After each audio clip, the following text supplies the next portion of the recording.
राम रक्षा कवचची आवश्यकता जाता त्यांनी कुराण वाचावं. हा जो काही पिसाळलेला कुत्रा आहे हा मुनी वगैरे काही नाहीये. हा ह्याला मुनी म्हणणं म्हणजे त्या समाजाला शिवी देण्यासारखं. त्यांनी आपल्या मातोश्रीवर शुद्धीकरण करावं.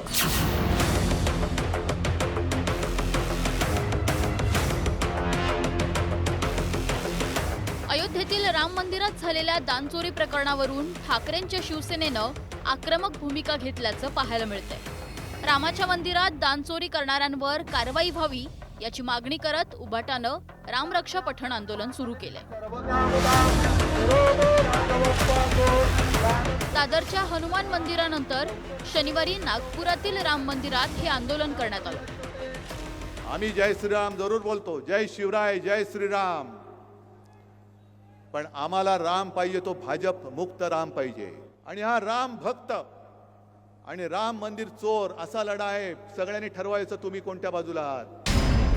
ठाकरेंच्या या आंदोलनावरून जैन मुनी निलेशचंद्र यांनी जोरदार टीका केली आहे. सीताच्या पतीचं नाव घेऊन गीताच्या पतीचा खुश करायचा असे हिंदू विरोधी आहेत.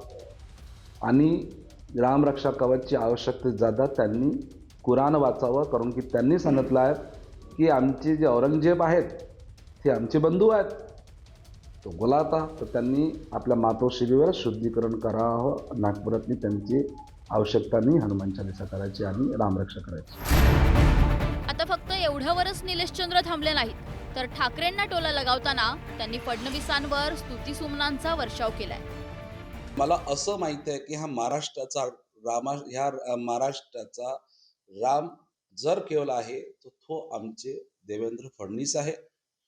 आणि उद्धव साहेबांनी हा रामाला भुललेला आहे. एक बोलला की बाबा प्रधानमंत्री आहे त्याबद्दल आदर आहे, पण म्हणे मोदीजी विष्णूचे अवतार आहेत. आता हा निघाला म्हणे हा देवेंद्र फडणवीस काय रामाचे अवतार आहेत.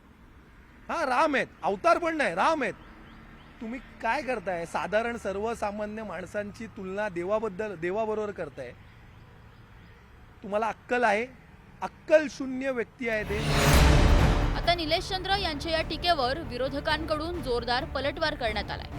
ठाकरेंच्या शिवसेनेचे नेते अखिल चित्रे यांनी सोशल मीडियावर एक पोस्ट करत जैन मुनी यांच्यावर हल्लाबोल केलाय. जर हा स्वतःला आता काय हा स्वतःला जैन म्हणवत नाही आणि जर आता हिंदू समजत असेल स्वतःला, तर हा कुत्रा जेव्हा अयोध्यात चोरी होत होती तेव्हा हा भुंकला नाही.